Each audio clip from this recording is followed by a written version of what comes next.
So you've got three sections to your system testing. First one, as I mentioned in the other video, I've forgotten to do the photographs for this, but you should be adding pictures showing the circuit working, and you testing the blocks with your multimeter and with the picoscope. So those images should be added there with a tiny bit of text saying what we're looking at. Next one, you should have your testing table again. So once again, you've got a column of your specification points.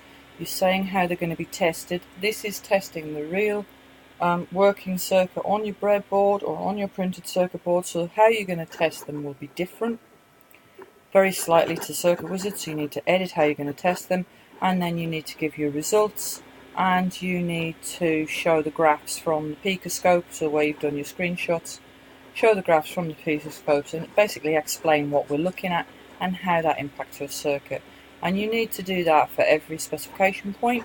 Some of them may not be able to be tested using the picoscope. So for example, position of the LDR above the surface, that can't be tested in this. In which case you just say it can't be and why, and that's not applicable. So you're using your picoscope readings to explain that testing. Please make sure that you're referring to your voltage signal between each block, so what the voltage signal out of one block is, so that it can trigger so that voltage signal can trigger the next block to do what you want it to. You must be referring to those elements. And the third section is to make sure you've got at least 2 electrical measurements within the testing. One should be voltage, one should be current. Okay, so here I've given a couple of examples. Simplest one for the current: measure your current that's being drawn by the circuit when everything is running. So put your ammeter across the entire circuit. Once you know what the maximum current that the circuit can pull is, you can then say, right, well, I'm using a PP3 battery. My PP3 battery has a capacity of, now I've taken this off Rapid, it lists my capacity here. I've said, yep, that's what it is.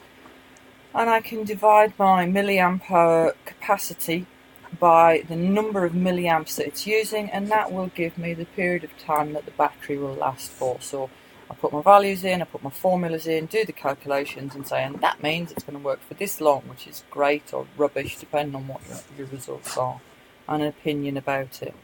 Second one needs to be to do with voltage. Now if you are using a transistor, you could put a probe at the potential divider and a second probe at the base, put both of them onto the same picoscope graph, because you've got 2 sets of probes, and then you can draw direct comparisons between the two and do calculations to see whether or not you've got the right value of resistor between your potential divider and the base of your transistor. Anything where you are saying, this is my voltage and this is a calculation that I am doing as a result of it. The last little bit in this section, which I do find quite bizarre, is you have to write a user guide. Your user guide just needs to explain how to use the product. My recommendation is that you treat it as though your product is actually a fully functioning printed circuit board cased product that you could buy in the shop, and the instructions that you would give to the user for them to use that product. And they need to be sufficiently detailed to show that you have a good understanding of how the product would be used in context. Okay, so if you're saying it's an alarm, okay, where are you going to fit the alarm? What's going to trigger the alarm? Is it going to be triggered by a door? Is it going to be triggered by somebody standing on the pressure pad? So you're taking your circuit and you're putting it back into the context that you gave right at the beginning of the project.